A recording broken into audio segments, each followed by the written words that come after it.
Welcome. My name is Bernardo Vargas. I am Dr. Nearshoring, and I want to thank you for joining this chapter of Manufacturing in Mexico for Dummies. Today I want to talk about to give you an update of nearshoring or relocation of companies to Mexico. I'm going to try to cover only the highlights of most recent important investments. So, well, as you know, I'm going to start for the biggest one, which was a Tesla plant in Monterrey. Now, recently President Trump won the elections, and because Elon Musk is his big supporter and friend, so it's very difficult that a $10 billion plant from Tesla is gonna come to Mexico very soon. Not in the near future, definitely. So that we can cancel that for the moment. And but the other big news is that Volvo is installing a plant here in Monterrey area, in the Ciénega de Flores area, which is a part of the big industrial parks of Monterrey. It's just another surrounding county. It's very well communicated, and the investment is about, I think, $700 million. And what they're going to build there is heavy trucks, I think Volvo and Mack.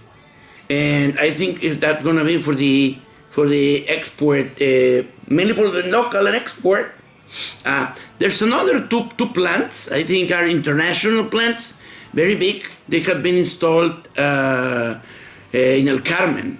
It's somehow close to that area. I think it's El Carmen or Escuedo. I always forget, but they are in the same location. It's in the north part of Monterrey area, and they have a huge plant, or huge pair of plants. So it's very interesting that now Volvo is installed, and it's always good news. Then the third one is a plant from Unilever.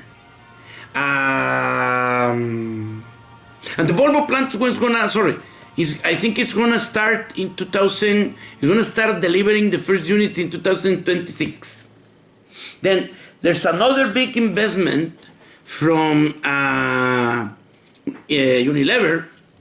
It's a plant to make cosmetic products. It's gonna be a very large plant, but very automated, and it's also going to be installed in the Ciénega de Flores area. I think the investment, it's about $400 million. It's also a good investment. It's gonna be a big plant.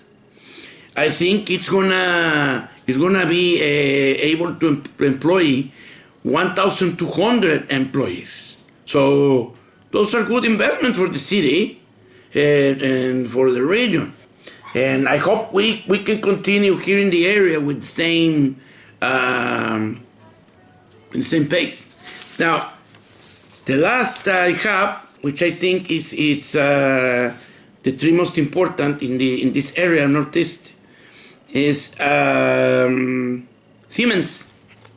Siemens is investing in a plant of about $60 million, 1,200 million pesos.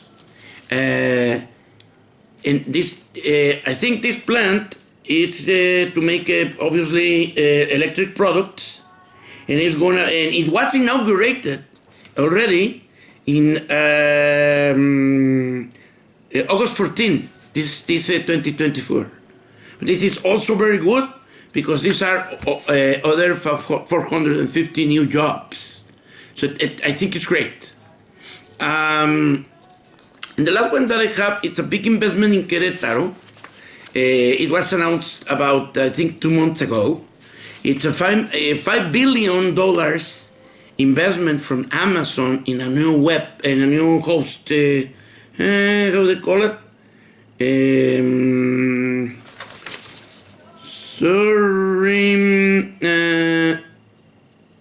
a new hub. That's what they call it. In a new hub.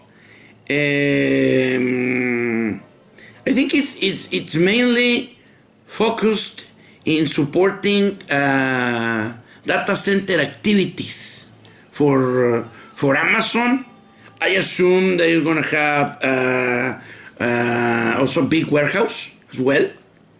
But this $5 billion investment, which is also very good. I think 2024 it wasn't so bad. But anyway, the update finished with this. It was reported that by the end of the year, 2024, the foreign investment total in Mexico was going to be $35 billion.